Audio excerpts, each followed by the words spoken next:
పితా పుత్ర పవిత్రాత్మ నామమున ఆమేన్.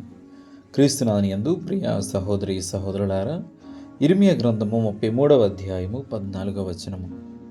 ప్రభు ఇట్లనుచున్నాడు, నేను ఇశ్రాయేలు యూదా ప్రజలకు చేసిన ప్రమాణమును నిలబెట్టుకుని రోజులు వచ్చుచున్నవి.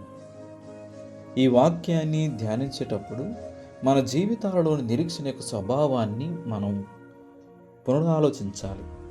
మనం దారి తప్పినట్లుగా, వదిలివేయబడినట్లుగా, లేదా పరిస్థితులు భారంతో కుంగిపోయినట్లుగా అనిపించే వేళలో దేవుడు మనకు కనిపించకుండా వెనకపాటుగా కార్యం చేస్తున్నాడని ఈ వాక్యం గుర్తు చేస్తుంది. ఆయన తన వాగ్దానాలను నెరవేర్చుతాడనే ధైర్యవాక్యం ఆయన సమయంపై మనలో సహనాన్ని మరియు విశ్వాసాన్ని పెంపొందిస్తుంది. ఈ వాక్యాన్ని మననం చేసుకుంటూ మనం ఎదుర్కొన్న సవాళ్ళను ఎలా స్పందిస్తున్నామో మనమే మనల్ని ప్రశ్నించుకోవాలి. మన వెంటనే నిరాశకు లోనవుతామా, లేక దేవుడు మన భవిష్యత్తుకు ఒక ప్రణాళిక సిద్ధం చేసి ఉన్నాడని నమ్మి విశ్వాసముతో ఆయనను ఆశ్రయిస్తామా? ఈ ధ్యానం మన ఆధ్యాత్మిక ప్రయాణంలో చురుకుగా పాల్గొనమని పిలుపునిస్తుంది.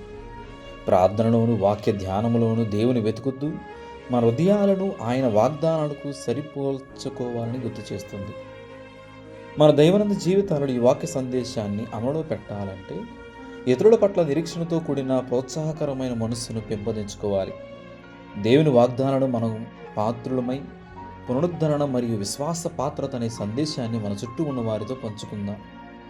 అలా చేయడం ద్వారా మన విశ్వాసం బలపడమే కాకుండా మన సమాజాలు కూడా ఉత్తేజితమవుతాయి.